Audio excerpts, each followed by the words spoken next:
Wa rabi'u asyaraha tartibun baina arkaniha al-mutaqaddimati kama dzukira. Rukun salat yang ke-14 yaitu tertib antara semua rukun sebagaimana yang telah diterangkan kemarin-kemarin. Jadi tertib itu urutannya sesuai. Jadi kita nggak bisa tuh mentang-mentang zaman udah canggih sholat kita modifikasi, rukunnya kita acak-acak urutannya. Nah itu sholatnya berarti nggak sah ya, karena rukun terakhir yaitu harus tertib. Tertib itu ya yang dahulu didahulukan, yang berikutnya diberikutkan.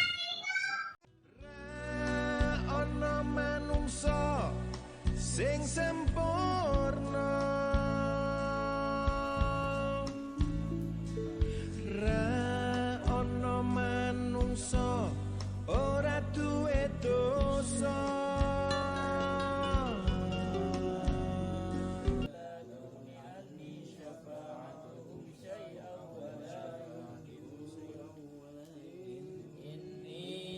Kita mulai aja ya.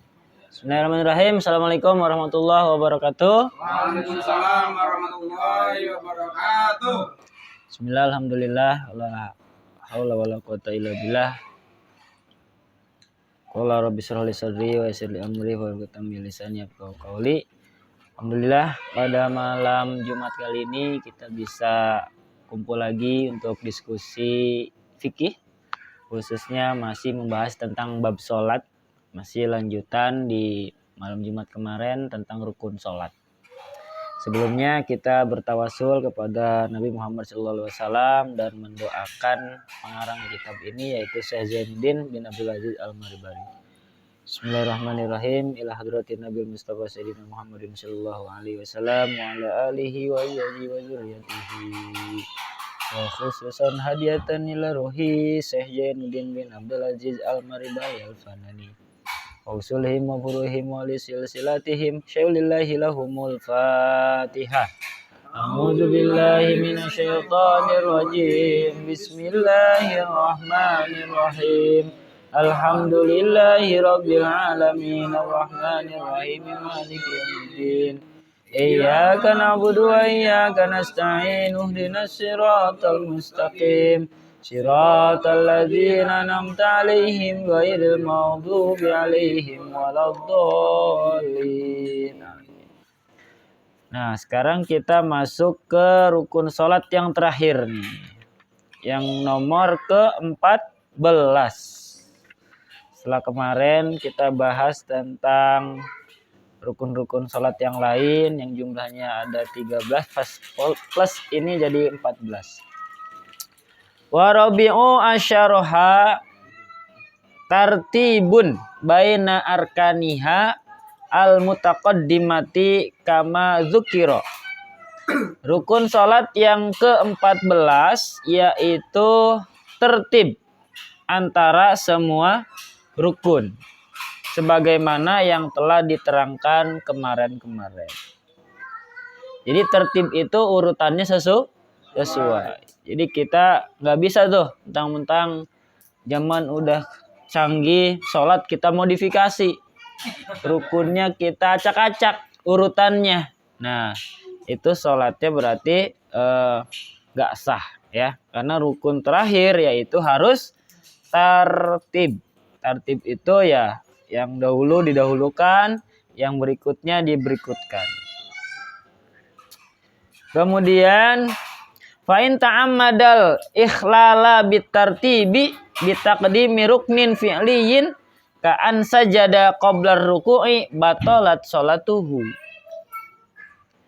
Lalu gimana kalau ada orang sengaja mengubah urutan rukun tadi dengan mendahulukan rukun fi'li?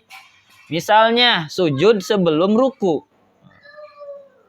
Jadi kan rukun sholat itu ada yang qalbi yaitu niat, ada yang qauli bacaan-bacaannya, suratul Fatihah, takbiratul ihram, kemudian tahiyat akhir dan sebagainya itu.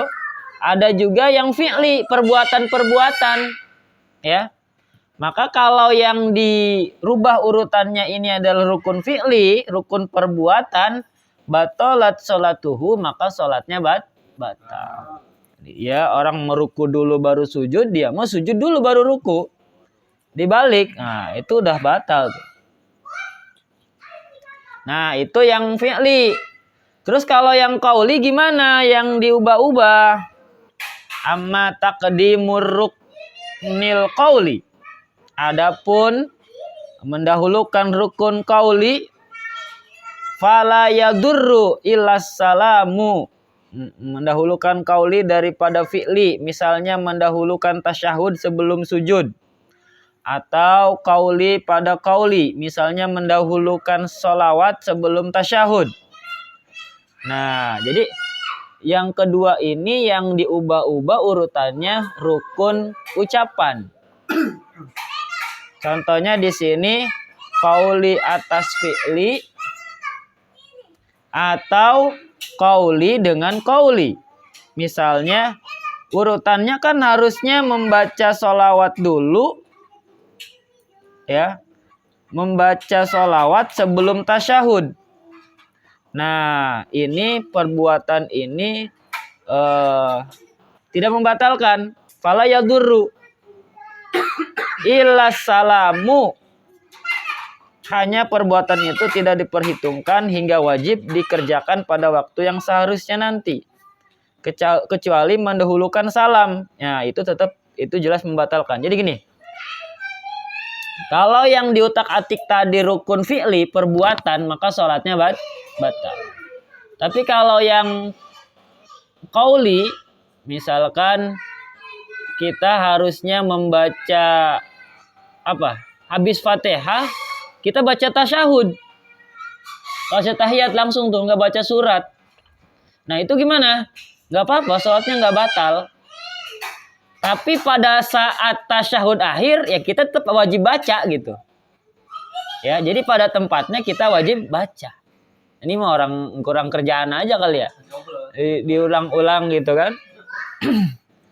Nah, sholatnya mah nggak batal kalau rukun fi'li, tapi tadi pada waktunya tetap harus dibaca. Kecuali yang dibaca, yang didahulukan itu salam. Jadi beres baca Fatihah dia langsung salam. Ya udah sholatnya kelar, itu mah batal. Walaupun salam itu rukun fi'li. Ya.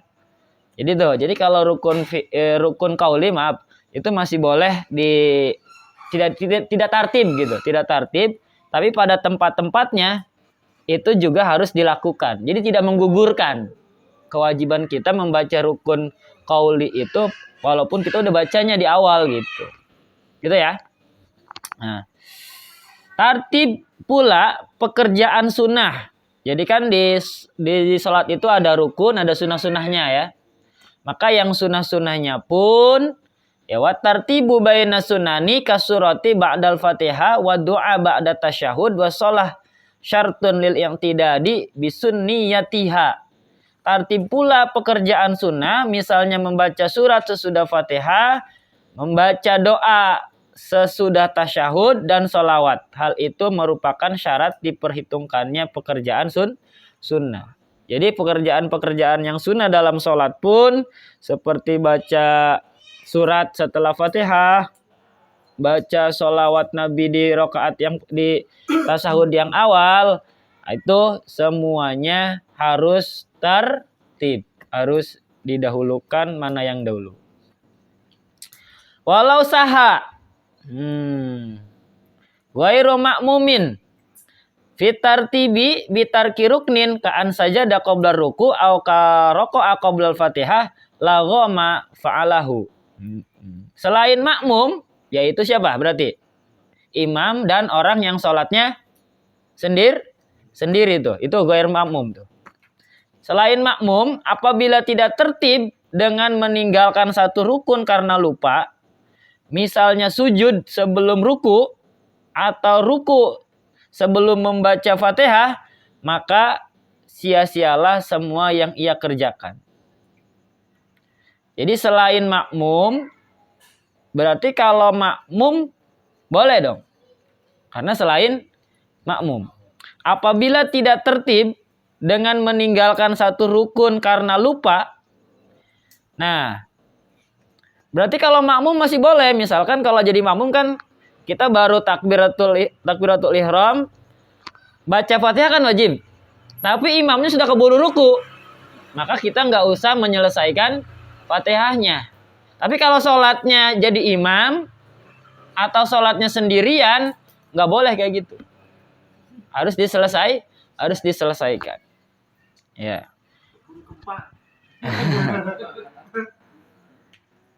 Atau bahkan meninggalkan satu rukun karena lupa. Misalnya sujud sebelum ruku atau ruku sebelum membaca Fatihah, maka sholatnya tadi sia-sia sholat yang dia kerjakan sehingga harus diulang. Harus diulang lagi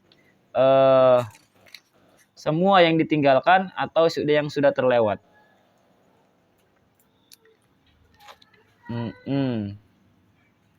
Fa'ala hatta ya'tiya bil matsruki fa in tadzakkara qabla bulughi mithlihi atabihi wa illa fa sayati bayanuhu.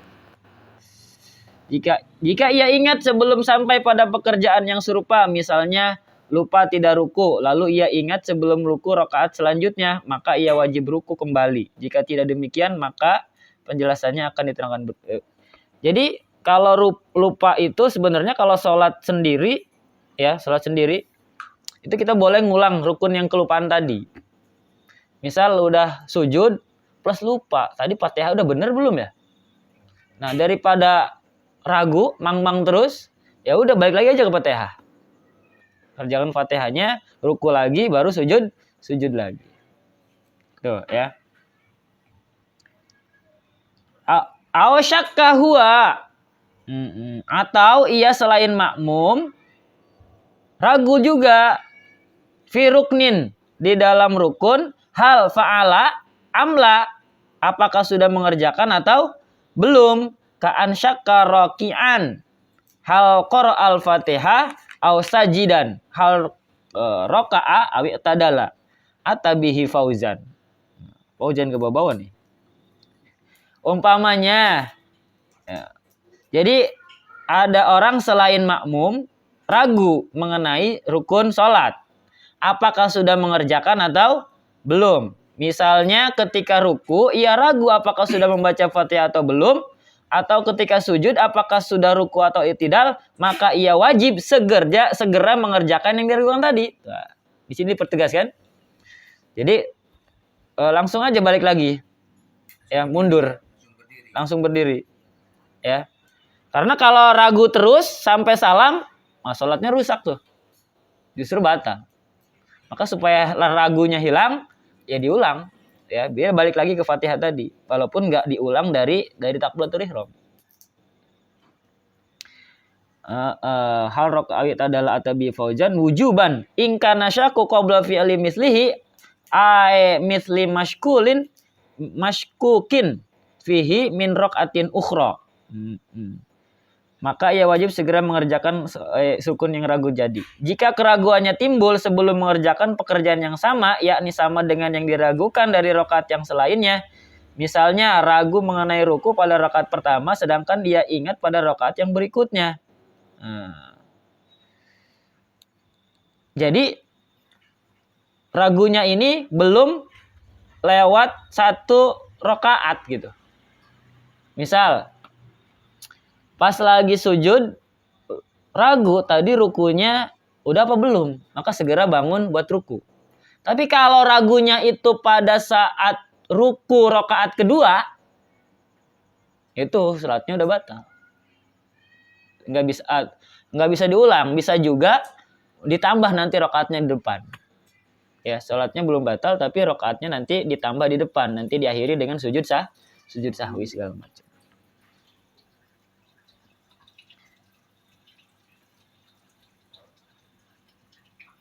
Nah, di sini ada lagi penjelasannya. Kok ngeduluin terus lah ya. Wa illa jika tidak ingat, ay wa illam yatadzakkar hatta fa'ala mislahu fi raqatin ukhra ajzahu an matrukihi. Jika tidak ingat hingga mengerjakan pekerjaan yang sama pada rakaat yang berikutnya, maka cukup dari pekerjaan yang ditinggalkan itu, tidak perlu diulangi lagi sebab bentuknya sama. Tetapi sia-sialah, tidak diperhitungkan pekerjaan antara yang diragukan dengan waktu yang ia ingat. Semua itu kalau mengetahui jenis pekerjaan yang ditinggalkan di tempatnya. Jadi rakaat yang tadi itu dianggap kosong. Maka harus ditambah lagi rakaatnya. Gitu ya. Lalu kalau dia nggak ingat sama sekali, fa'in jahila ainahu wajawaza annahu niyatu aw takbiratil ihram. Jika tidak ingat akan pekerjaan yang ditinggalkannya, apakah ruku atau ya tidak lainnya, tetapi kemungkinan yang dilakukannya itu adalah niat salat atau takbiratul ihram, maka salatnya batal. Nah, ini uniknya nih. Kalau yang ragu itu rukun selain niat atau takbiratul ihram, itu masih bisa diulang. Tadi selama belum lewat 1 rakaat. Tapi kalau yang ragu itu adalah niat atau takbiratul ihram, maka sholatnya seketika langsung batal. Karena niat itu kan inti tuh. Innamal a'malu bin niat. Dan takbiratul ihram itu adalah tempat di mana kita niat. Ya, maka ketika ragu takbiratul ihram, ragu niat, maka sholatnya seketika bubar. Bahkan gini, kalau kita ragu, misal nih beres sholat, setelah salam ingat ataupun ragu tadi niatnya udah bener apa belum ya, maka itu sholatnya harus ngulang tuh. Kalau yang diragukan adalah niat. Tapi kalau yang diragukan itu masih rukun selain niat, itu nggak jadi masalah. Solusinya kayak tadi, ya.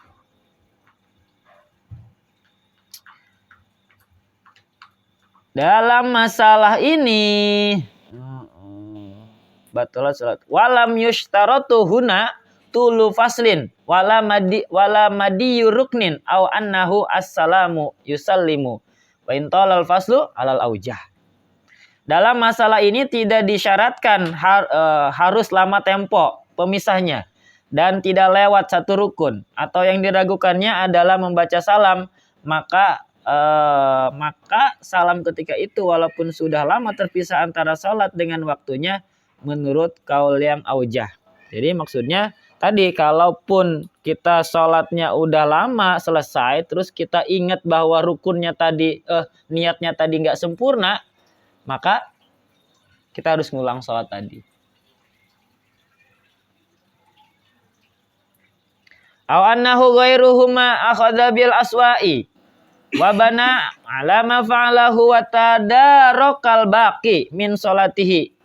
Naam, ilam yakunil mithlu minas sholati kasujudi tilawati lam yujzihu. Atau yang diragukan itu bukan niat, takbiratul ihram dan salam, maka ambillah yang lebih ihtiyat, berhati-hati, lalu lanjutkan pekerjaan salat dan susulah pekerjaan salat yang sebelumnya selesai. Memang yang demikian, bila diragukan itu tidak ada persamaan, misalnya sujud tilawah, maka tidak mencukupi, tidak perlu diulangi lagi. Atau kalau yang diragukan itu sujud akhir, lalu teringat pada sujud tilawah, maka berdiri dahulu dan sujud diulang kembali. Jadi intinya, kalau yang diragukan itu bukan niat, bukan takbiratul ihram, bukan salam, maka sholatnya nggak batal. Tapi tadi, kalau lupanya sebelum 1 rakaat diulang. Yang lupa tadi atau yang ragu tadi, tapi kalau 1 rakaat udah itu dianggap kosong. Maka harus ditambah ketika yang lain ataupun harusnya selesai di rakaat keempat, ini kita tambahin 1 rakaat lagi. Gitu ya. Panjang juga nih masalah ini. Nah, 1 paragraf lagi. Amma makmumun aliman aw syakka qabla ruku'ihi wa ba'da ruku'in imamihi annahu tarakal Fatihah fayaqra'uha. Nah, kalau jadi makmum yang sebelum ruku mengetahui atau ragu bahwa ia belum membaca Fatihah tetapi imam sudah ruku, maka bacalah Fatihah dahulu lalu menyusul imam walaupun tertinggal 3 rukun, itu dimaafkan. Ya, enggak apa-apa kalau jadi makmum.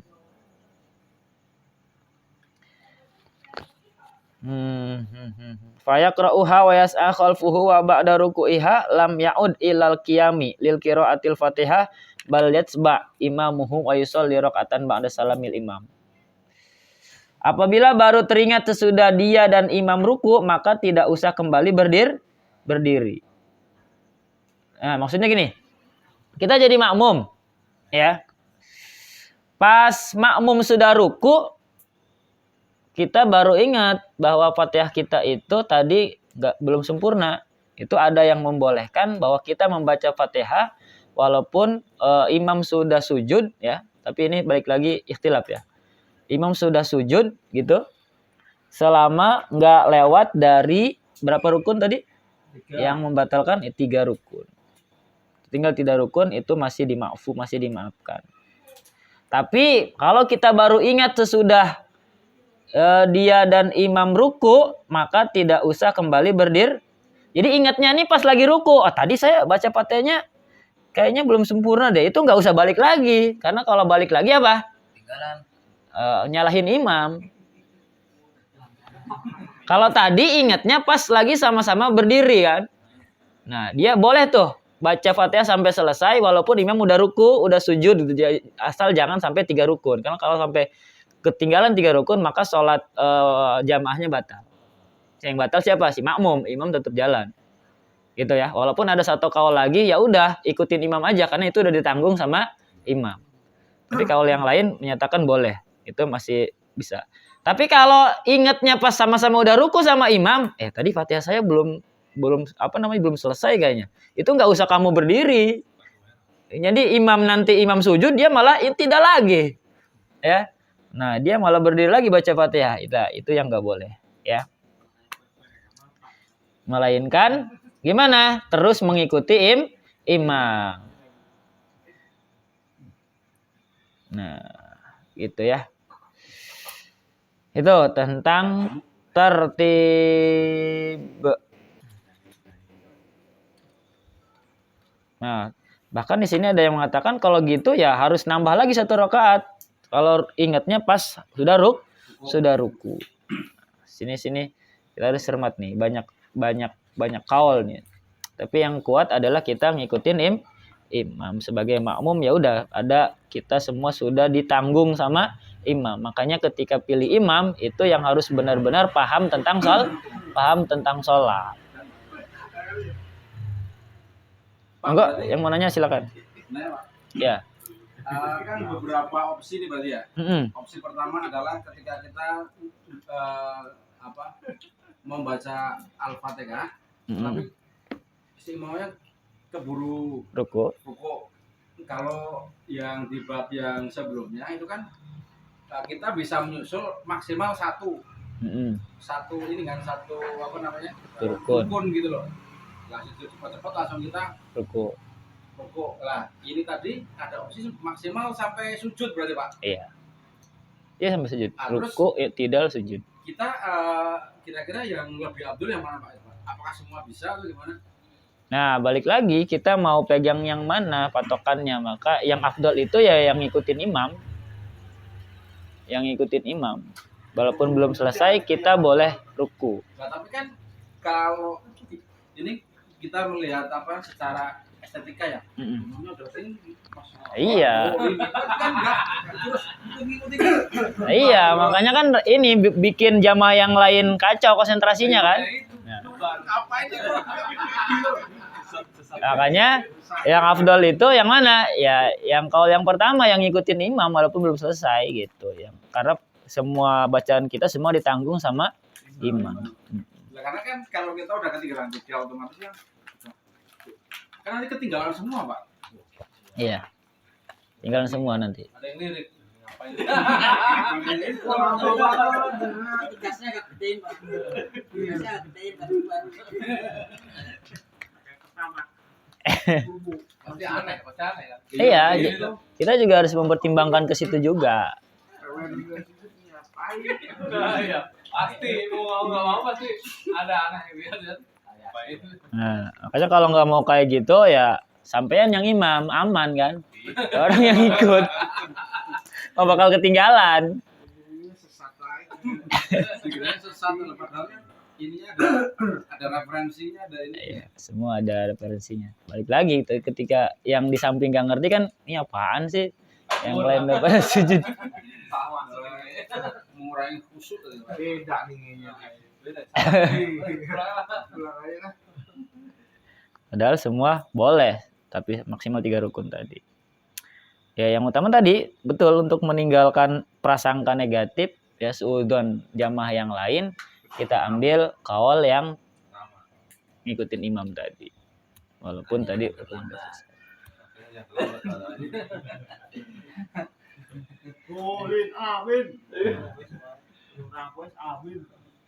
ada lagi? Coba ya apa ini?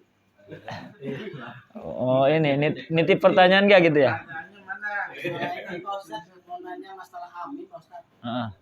Masalah, Siapa amin? ya misalnya kita Al-Fatihah baca, imam baca Al-Fatihah. Heeh. Katanya kita kan nggak boleh jauhin imam ya. Mm. Misalnya bahwa harusnya imam dulu apa barengan? Bareng Bareng ya. antara imam dan makmum tuh afdolnya bareng. Tapi kalau misalkan imamnya kagok, karena mungkin makmum juga nggak mungkin nungguin imam kan, soalnya nggak ada yang ngasih aba-aba tuh, nggak ada yang ngitung 1, 2, 3. Nah, nggak ada. Emang sunnahnya ketika waladolin itu tunggu sejenak, berhenti dulu, jangan langsung disambut. Belum, ini kadang di masyarakat kita belum sampai huruf nunnya waladolin, belakang udah a gitu. Waludo dia udah a. Yang afdol itu bareng antara makmum sama imam untuk urusan amin. Itu. Kita harus pintar-pintar lah, imam kapan nih baca aminnya ya, atau kita sebagai imam nyesuaiin. Nah, ketika makmum ini rata-rata langsung nyambut, ya udah berarti beres Fatihah, solusinya langsung amin, atau kita nggak baca amin nggak apa-apa gitu. Karena hukumnya sunnah bacaan amin tadi itu. Tapi kan amin bukan termasuk bagian dari Al-Fatihah, Pak. Iya kan sunnah. Sunnah. Ya makanya dari sunnah. Tapi afdolnya bareng antara imam dan makmum. Bahkan justru salah satu keistimewaan sholat berjamaah di amin itu, ya, sebenarnya bukan cuma 2 pihak yang mengaminkan ketika kita sholat berjamaah, 3. Siapa? Satu lagi, malaikat-malaikat yang ikut jamaah di situ. Ya, jadi ada tuh ketiga amin ini kompak, serempak. Itu masya Allah, itu kekuatannya dahsyat itu. Ya. Maka disitulah salah satu keutamaan sholat berjamaah. Aminnya kencang juga boleh. Enggak boleh lah, masa orang dolin kenceng, yang mana sih? Aminnya diganti kenceng. Diganti kenceng aminnya. Ya batal lah. Amin diganti kenceng. Makanya dipakai nih.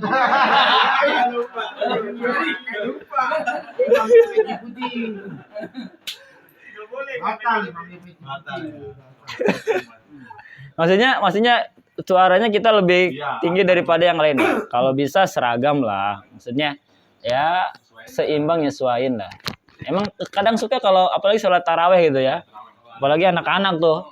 Itu pak keras-keras itu suaranya tuh. Lomba-lomba, tapi yang bagus ya yang sama, yang serentak. Bahkan nadanya itu kalau bisa ngikutin waladolinnya imam. Jadi kalau imamnya waladolin, makmum juga amin. Jadi frekuensinya sama. Ini kadang imamnya pakai nada apa, makmumnya aminnya ngacak gitu. Enggak senada. Nah, itu juga kurang baik, tapi balik lagi nggak apa-apa, itu hukumnya sunnah, nggak merusak sholat. Tapi lebih ke estetika aja, lebih ke kompakan dan segala macamnya. Tapi memang afdalnya itu bareng antara imam dan makmum. Makanya setelah waladolin berhenti dulu nih, sama-sama nahan sambil mungkin imam tarik napas dulu kan, karena dia habis ngebuang napas tuh pas waladolin itu, tunggu imam tarik napas dulu baru sama-sama bilang amin. Tapi yang kayak gitu juga kalau nggak sama-sama paham, ya tadi tuh baik kadang suka ada yang ngeduluin aja gitu. Suka kagok. Oke, itu Pak Rinto ya. Nah, ada lagi? Nanti Pak. Nanti Pak Yudi. Di WA Pak Yudi. Ada beberapa pertanyaan sama Pak Yudi. Jadi tanya Pak Ustaz. Sambo. Jangan. Kamu mau mandi lagi? belum. Sini sana. Gimana? Lanjut cukup? Nah, jamaah? Ya, silakan. Boleh. Kalau lagi sholat nih, ada gempa gitu gimana? Nah, mana tuh? Salatnya lanjut apa kabur? Nyelamatin diri. Kayaknya kabur aja. Sahid nanti Pak. Mati sahid ya, itu kalau kita lanjut mati sahid. Saya apa aja. Kalau nggak mati. Yang penting mati aja. Tergantung maunya mau cepat atau mau lambat. Iya. Kalau mau lambat, kabur. Tergantung tapi. Lagi maunya Kalau mau cepat jadi cepat. Bingung tuh. Kalau ditodong pisau saya dulu bilangnya katanya udah itu aja batalin aja. Ya emang, jadi menghindari bencana atau mafsadat itu lebih utama daripada mendatangkan kebaikan. Teorinya gitu. Jadi menghindari bencana atau musibah, menghindari itu yang celaka-celaka gitu kan, itu lebih utama ketimbang kita melakukan kebaikan. Sekalipun lagi sholat, kalau lagi ada gempa gitu ya udah nyelamatin diri dulu. Jangan sok-sokan nungguin pertolongan Allah gitu.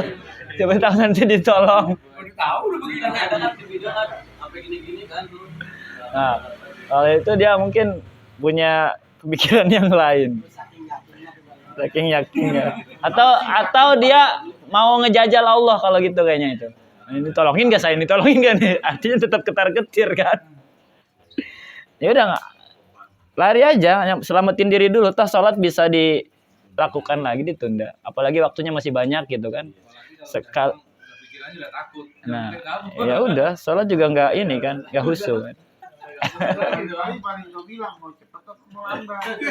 Kalau mau cepat ya tungguin.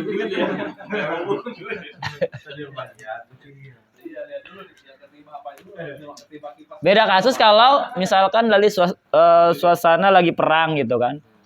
Kita lagi sholat jamaah, tiba-tiba auzubillahi min dzalik ada bom atom di atas kan kita nggak ini. Kalau gempa kan ada ininya kan. Ada sela waktu gitu untuk ini, untuk kabur. Ada sela waktu untuk kabur gitu. Selamatin nyawa jauh lebih penting ketimbang ibadah-ibadah yang lain.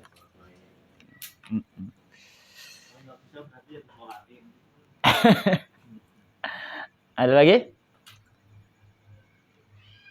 Apa itu udah dipakai tadinya nanya. Nah, Udah dipakai pecinya nanya.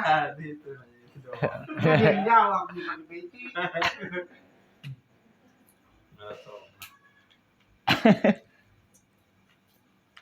nah sedikit tambahan nih. Far'un sebuah cabang, artinya tambahan daripada pengarang kitab ini. Sunnah dukhulu sholatin binasyatin. Nah, ini termasuk sunnah sholat juga. Ketika hendak sholat itu disunahkan penuh semangat. Ini jangan berangkat sholat cembetut aja kan, lemes. Jadi ketika mau sholat itu sunahnya dengan penuh semangat. Li'annahu ta'ala damma tarkihi biqaulihi. Allah Subhanahu wa taala mencela orang-orang yang meninggalkannya dengan firman Allah, apabila mereka berdiri untuk sholat, mereka berdiri dengan malas. Nah, itu Allah nggak suka. Ya. Wa idza qamu ila shalah qamu kusala. Ini sholat tapi kusala, sambil kusel gitu. Sambil malas. Nah, itu Allah cela. Wal kaslu al futuru watawani wa fira'u qalbin minasyawaghili li'annahu aqrabu ilal khusyu. Arti kesal ialah kurang semangat atau malas. Kemudian harus dengan hati yang kosong dari kebimbangan dunia, sebab yang demikian itu lebih mendekatkan pada khusyuk. Jadi ketika kita sholat tadi harus semangat, kemudian juga harus dengan hati yang ikhlas, kosong atau bersih dari kebimbangan masalah dunia. Udah urusan-urusan kerjaan tunda dulu lah. Kita fokus dulu ke sholat kita. Kenapa? Itu mendorong kita untuk lebih khusyuk.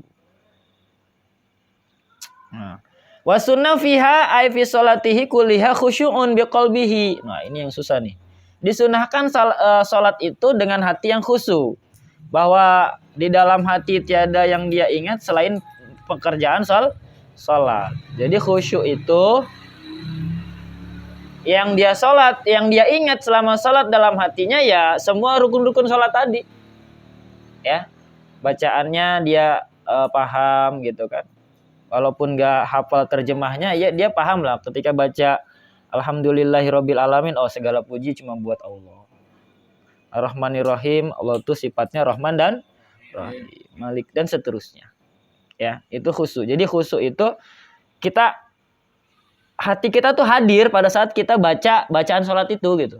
Kadang kan kita mulut mah kemana, hati mah kemana. Nah, itu berarti tidak khusyuk. Untungnya khusyuk itu sunnah. Coba kalau rukun, nggak jadi sholat kita.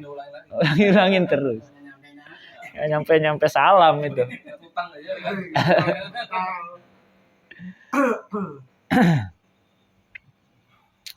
Tuh ya.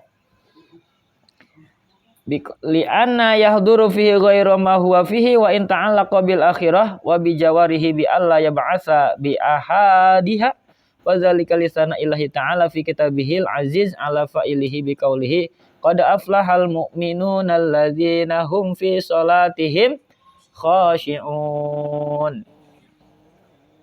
Lain pekerjaan salat yang munajat kehadirat Allah, walaupun yang bertalian dengan soal akhirat dan dengan seluruh anggota badannya. Jangan mempermainkan salah satu anggotanya.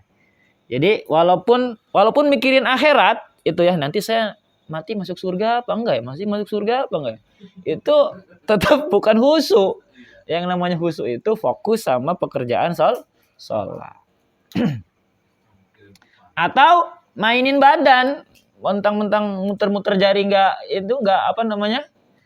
batal ya, dia ngutak-ngatik aja, nggak diam-diam selama sholat, mungkin kesel gitu kan, nungguin imam bacanya lama terus aja. Nah, itu juga ngerusak khusyuk.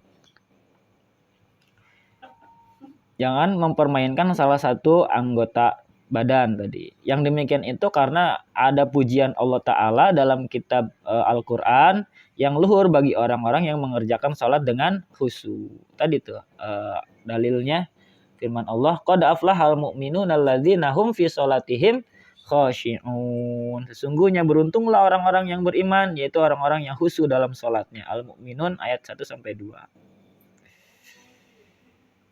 Nah, ini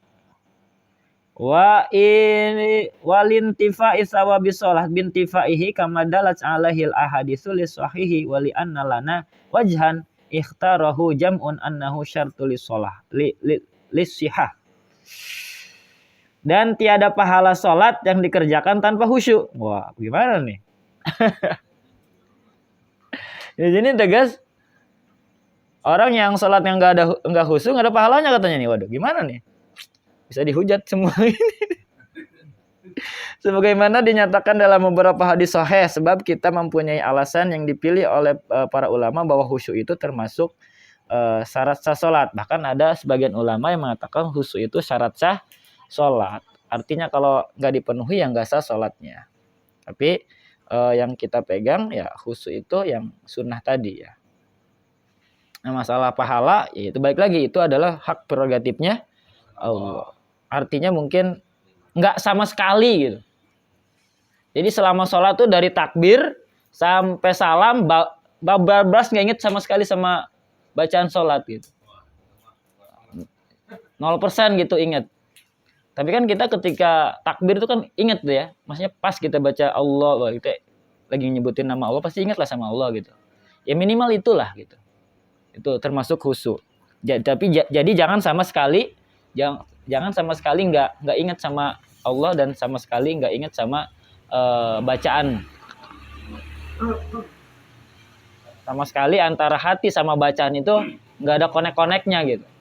Itu yang walaupun kadang-kadang ingat, kadang-kadang lupa lagi, itu biasa lah, nggak apa-apa gitu. Ini yang nggak boleh itu sama sekali bablas kita nggak ingat sama Allah. Itu yang membatalkan sholat. Kenapa? Iya. Iya kan? Tapi kan minimal ketika dia takbir itu, iya. Tapi minimal ketika dia takbiratul ihram, Allah pas pertama ingat pasti connect ke Allah gitu. Minimal itulah, jangan sampai nol sama sekali. Kan kata Ustadz Abdul Somad kan gitu, khusyuk itu kayak kita jalan di galengan sawah, tau kan? Yang tipis, yang kecil itu. Kadang kita pematang, kadang kita jalan, kadang kan kita kejeblos, ya udah naik lagi aja. Maksudnya gitu. Dalam sholat itu kadang kita nggak khusyuk, ya udah balik lagi. Kita lagi baca nih apa nih? Ya udah balik lagi ke situ ingetannya. Jadi kayak orang jalan di pematang, jatuh balik lagi. Itu berarti dia ada upaya buat khusyuk. Jangan sampai sama sekali. Nah, kenapa? Wa aqimis shalah lidzikri, kata Allah dalam surat Toha, kerjakanlah salat untuk mengingatku, kata Allah. Wala takun minal ghafilin, dan janganlah kamu termasuk orang-orang yang lalai, orang-orang yang acuh, yang cuek. Sabda Rasulullah, kam min qaimin khazuhu min salatihi ta'abu wan nasabu. Banyak orang yang mengerjakan salat, namun bagian dari sholatnya hanyalah keletihan belaka. Nah ini, jadi banyak orang yang sholat, tapi yang dia dapat cuma capeknya doang. Ini hampir serupa dengan banyak orang yang puasa, tapi yang didapat cuma lapar dan haus saja. Laisa lil abdi min sholatihi illa ma aqala minha. Nah ada lagi nih hadis dari Rasulullah. Tiada dihitung sholat seorang hamba selain apa yang ia ingat ketika waktu sholat. Nah, jadi kalau sholatnya banyak ngeblank, lamun, nah yang dihitung sedikit gitu. Semakin banyak kita khusyuk, itu mempengaruhi kadar pahalanya insya Allah. Balik lagi, kalau masalah pahala itu urusannya Ustadz cuma sampai sah atau enggak. Karena itu ada indikatornya. Indikatornya apa? Ya rukunnya terpenuhi, syaratnya terpenuhi, batalnya nggak dilakuin, udah sah gitu. Masalah pahalanya berapa dan diterima atau enggak itu urusan Allah. Wallahu a'lam bishawab. Demikian sambil menutup, ada pertanyaan? Cukup ya? Nah. kita cukupkan sampai di sini. Mohon maaf kalau banyak kekurangan dan kesalahan. Insyaallah kita jumpa lagi di malam Jumat berikutnya. Mudah-mudahan kita selalu sehat, selalu diberikan kemudahan dalam ibadah, keinginan untuk terus belajar guna memperbaiki kualitas ibadah kita. Terima kasih. Mohon maaf lahir batin. Assalamualaikum warahmatullahi wabarakatuh. Waalaikumsalam warahmatullahi wabarakatuh.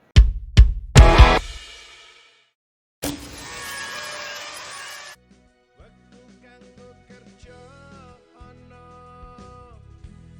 kanggo dolan uga ana, nanging wektune salat ngaku ra ngakune awake kuat, ngakune awake sehat, nanging yen wulan poso ngaku larane kumat. Opo abote salat limang waktu, yen kuwi wis dadi kewajibanmu. Opo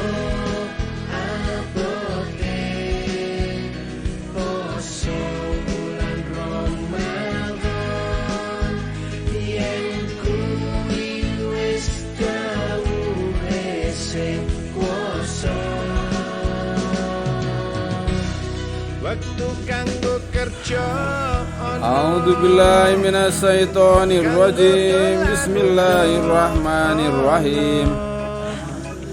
Rabbil alamin arrahmanir rahim maliki yaumiddin. Iyyaka na'budu wa iyyaka nasta'in ihdinas siratal mustaqim. Siratal ladzina an'amta 'alaihim ghairil maghdubi sehat nanging yen wulan poso ngaku larane kumat.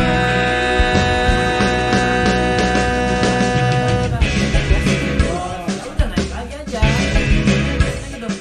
Dalam lagi. Ya udah balik lagi.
Wow.